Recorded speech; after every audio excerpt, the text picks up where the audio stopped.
On this episode of Plant It Where the Sun Don't Shine with Dr. Dennis, it's another question and answer session. Hooray!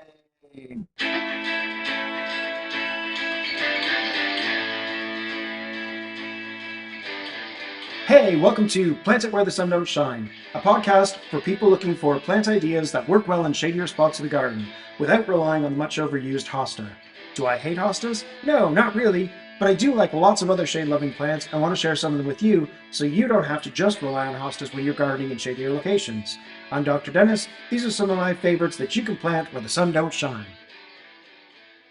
Okay, welcome back to Plant It Where the Sun Don't Shine with Dr. Dennis.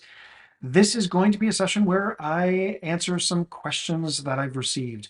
I'm going to keep this shorter than the last question and answer episode, and I'm going to just answer questions from two people. So the first is Ian B in Zone 5A, asking about what to plant in dry shade. My recommendation is first and foremost perennial geraniums. Perennial geraniums are amazing in dry shade. They are super tolerant once they get established. They grow slowly and fill out a space nicely. They can adapt to zones 3 through 9, and they come in a variety of heights, uh, textures, and colors. Uh, Perennial geraniums are also known as cranebill geraniums. There's a bunch of other common names, but we're talking about true geraniums, not the annuals that you often see in grandparent sort of gardens. Yes, I say that lovingly, just in noting that those annual geraniums are a very different thing. They will not survive cold winters. They will not come back unless you bring them in over the winter. So what I'm talking about are perennial geraniums, ones that are hardy, zones 3 through 9. Um, I have perennial geraniums in my garden, and you can see some pictures on the Instagram account that's associated with this podcast. You can see some on that account because I've got a couple of different ones. The great thing, as I've noted, is that you get different textures of leaves and you get different color patterns on the leaves. So it gives you a break in interest and something to look at that's different for 2, 3 seasons of the year beyond just the flowering time. The other great thing about perennial geraniums in dry shade is once they go through their flowering phase, you can cut them right back and they usually rebloom or send up maybe a flower or two later in the season. So you can get this sort of extended benefit of the flowers. And the flowers come in multiple different colors, pinks, purples, bluish. There's one called Delft Blue, which I don't have and I would love to get. But Delft Blue is really cool because it does have that really lovely blue color, unlike most things that are called blue that are actually purple when it comes to gardening. So yeah, perennial geraniums do great in dry shade, and they range in height as well. So anything from like a foot to all the way up to probably 3 feet. The other thing that I would recommend are a bunch of different native ferns. So Eastern wood fern and lady fern in particular. So Eastern wood fern zones 3 through 8, lady fern zones 3 through 6. Both of those do really well in dry shade. And again, they give you a cool textural difference in a dry, shady spot.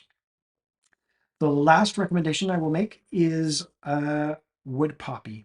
Now, knowing where you are, Ian B, in zone 5A, I will say that wood poppy is a native to Ontario in Canada. So that is something that you might want to consider. So wood poppy, really, really cool plant in that it is the seeds are spread by ants. So you may get wood poppies popping up anywhere in your garden. And even though they actually prefer, moister woodland uh, locations, once they're established, they will actually do very well in dry shade as well. So I would push it. I would say, hey, consider this one along with any of the other 2 or 3 suggestions I've made. Produces a yellow flower, sometimes confused with celandine poppy, but it is not. It's uh, stolen.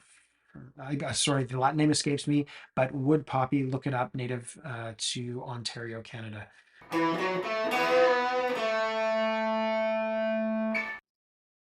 Okay, and the next question comes from JNC74. Haha, I bet you thought I forgot about you, but I did not. So JNC74, located in zone zone 5, I believe it is, with a love of lilacs and alliums, but you have a full shade to part shade front yard that you would like to have some recommendations for. Well, good news. There is actually a lilac that will do okay in part shade conditions. It's called cutleaf lilac. It's hardy to zone 4, Syringa laciniata. You might have to do a special order for this one, or maybe look at some of the specialty nurseries in your location. But cutleaf lilac will do okay, zone 4, part shade. And alliums. So there is an allium that will do okay in shadier conditions. Allium carataviens, which is also known as Turkish onion or Turkish allium. Hardy zones 4 through 8.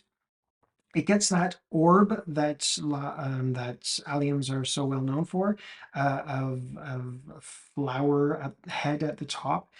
This one is a low grower, and the flower is, probably in the pinkish to white range. I know you like white, which is why I'm recommending it, but it might be just a little too light pink for you. But just to say that there is one out there. The other option is garlic chives, which I find to be hardy and can handle most conditions. I mean, obviously, deep shade, they're not going to do super well, but part shade, they probably will do okay. And then you'll get that benefit of having a garlic chive to be able to use in salads or soups.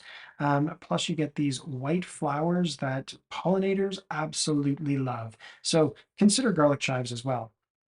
Then, by way of your love of purple and white as options in your shady locations in your front yard, Toad Lily, episode 2, just want to recommend that as, one of my favorite, all-time favorite shade-loving plants.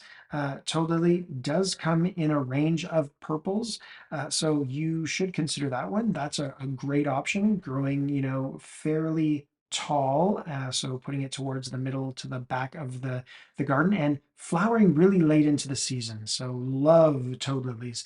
The other option would be Astilbe. Comes in both white and purple, so you could do a mix of plants where you get a mix of color.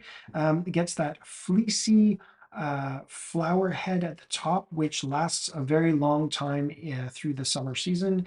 Really looks cool mid to back of the garden as well, so that it provides a bit of a backdrop to other plants as they're flowering.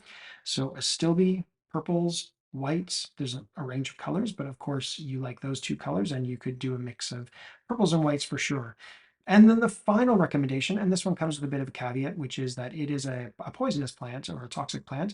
So don't go out there munching on this one in the garden. And, make sure that if your pets are ones that default to eating anything that they come across, that you maybe take this recommendation with a grain of salt, because I don't want your animals to be ill. But it's monkshood.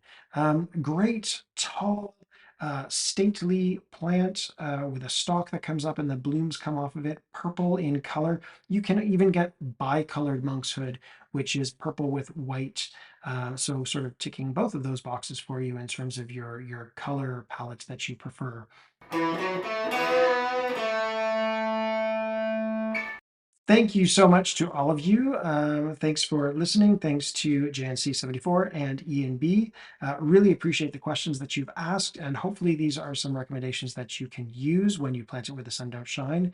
Also, just want to let folks know, I'm really excited. I have a collaboration coming up very soon. Keep an eye out. It will be one of the next episodes, and it's with Doug Gordon, an old friend, a good old friend. We've known each other for years. Doug is a gardener and a photographer and many other things, an amazing human.